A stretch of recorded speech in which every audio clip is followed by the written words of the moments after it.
Welcome to the Teamo8 hand review session. Here we go. This is one of our lower stakes players who's just making the transition from sit and goes to MTTs, multi-table tournaments. So anyway, let's get right into it. Not a bad hand to pick up in the big blind. You always get a lot of limpers in the first levels.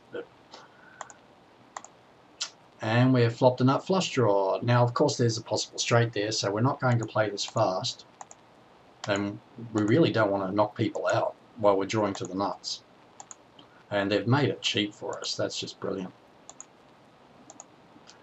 And here we go. We've got the nuts. So I prefer a decent sized bet here. 3/4, 2/3 at least to pot. You know, a lot of people have called, so there's going to be a lot of full house draws out here. And, you know, we don't want to let the full house in cheap. Let's see what we do. Great. Our player bets out, 3/4 pot. We get a call. Now, this is a tricky river card. We just lost the nut. Well, we didn't have the nuts. We had the second nuts. But we were going to pay off a straight flush with small stacks like this. So, the problem here, if we lead out with a bet, we're not going to get called by many hands that are worse than ours. In order to get called by a worse hand, we would need to bet a really small amount, like 1/5 the pot or something like that. Our best bet in the long run is to check, hope our opponent tries to take the pot away, and then call. Let's see what happens. Perfect, just what we were looking for. Makes the call, and yes, there it is, the weaker flush that would have folded to a bet. So we made a lot more money by check calling than we would have by betting. Okay, here we are, a few levels later. On the button, perfect hand to limp behind with. Ooh, that's not a very good flop. We really don't have a lot of equity here. Let's see what happens. Okay, there's been a bet, small bet, 1/3 the pot. Here, look, I'm a little bit indifferent to calling or folding. If you had special notes, you could raise as a bluff, but you know it's not a huge pot. It's not worth fighting over. Let's see what our player does. Okay, he makes the call. That's basically just to see if your opponent is bluffing, although there was another runner, so we'll see what happens. Okay, obviously we've still got basically nothing. A pair of jacks isn't worth anything here on this board. Our opponent checks. Oh, and a very clever play. He's come out and bet half the pot. This is something I teach a lot of my players, to look for opportunities to take away pots on a later street. This is exactly what our player here has done, and he's probably going to get a fold. Yep, well played, well played. Okay, we're a few levels later now, and our stack's starting to get down a bit. We're down to under 15 blinds. Our hand here, I wouldn't like to jam that against any other limpers. Maybe if it was first to us, we could jam. Little bit weaker than I like to jam with this size stack, but you know, let's see what the action is. Okay, now a call behind here, that's perfectly legit, and we've got a good hand to take a flop with. Okay, now the flop's gone pretty badly for us. You know, we've flopped a low, but of course it's the second nut low. Our hand, you know, we've got a gut shot straight, but again, that's only for half the pot. You know, we've got very little equity here. If there's any significant bet, we should fold. And there is a bet, we should fold. Oops, we've made a call. Okay, this is a real problem. We've got very little high or low equity. This is a bit of a mistake. So hope our player learns from this. He's got a third nut low. He's got 4 outs to a high hand that may not even be good. So, well, it's good for half the pot, but it may not be good by the river either, given that ace-3 is our most likely hand. Let's have a look at how our hand stacks up against just ace-3 and 2 other blank cards for equity here, because ace-3 is the most likely hand that's betting out. Okay.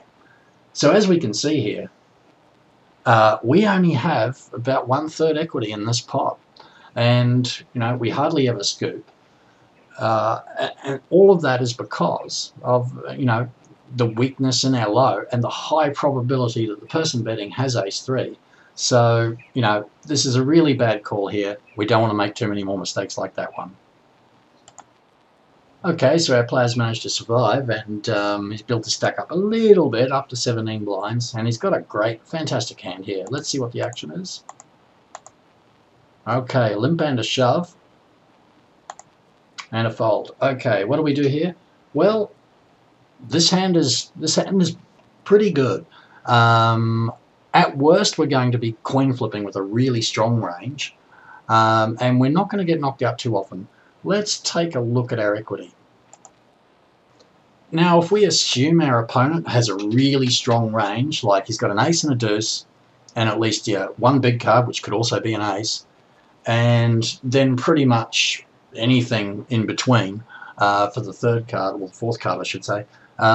Yeah, we're basically against a really strong range like that, and there's no need for this player to be that strong at this point, because he has got a jamming size stack. We're still shaping up pretty well. Not only that, but we're only going to get knocked out 23% of the time. You know, he's only scooping, our opponent's only scooping 141,000 out of 600,000 hands. So, yeah, so we're only getting knocked out 23% of the time. Although we're coin flipping, there's a lot of dead money in the pot. That compensates as well. So, yep, what we really need to be doing here is getting our stack in against that raise. And what does our player do? He does it. Perfect. Okay, we have the very next hand. The previous one didn't work out. So we're really low on chips here. You know, we're under 4 blinds. Our hand here is a pretty good one. If we're first in, we absolutely want to jam. If somebody else raises, we still want to get our stack in because we're pretty desperate. About the only case we wouldn't play this hand is if 3 people went all in front of you. Let's see what the action is. Okay, we absolutely need to jam here. Just to check that, let's check our equities.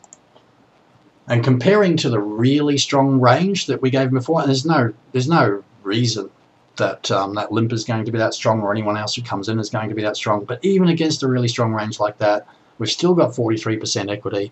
We're only going to be knocked out 38% of the time. And frankly, we've got less than 4 blinds. We're desperate. A shove here is absolutely necessary. Let's see.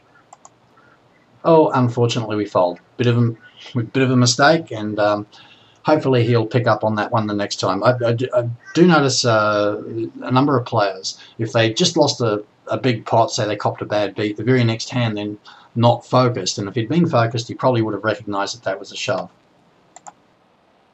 Okay, it's the very next hand again, and we're in a similar situation as before. We need to put this stack in. We've got a ton of equity here, high and low. Certainly good enough for basically a fraction over 3 blinds. Let's see what happens. Action falls to us. We absolutely need to get this one, and let's look at our equities. Yep, 42% equity. 44%. We're only getting knocked out 39% of the time. Yeah, we absolutely need to put this the stack in right here. So let's see what happens. He does. He's recovered from the one before. He gets it in. Brilliant. Okay, so here we are. We've managed to stay alive. We've got a pretty small stack here, which is, under 7 blinds. We have what on the surface might look to a lot of people like a weak hand, but it's actually a moderately strong mid-strength hand. And a big consideration here is we're about to post 15% of our stack in the big blind in the next hand. So really, we need to go now. This hand has to be shoved. And just to prove my point, let's have a look at the equities first.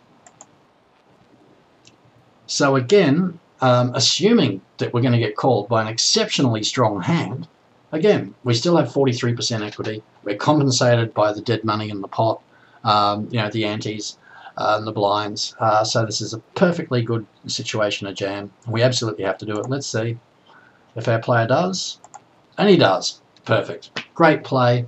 Yeah. That's the last hand from this tourney to look at today.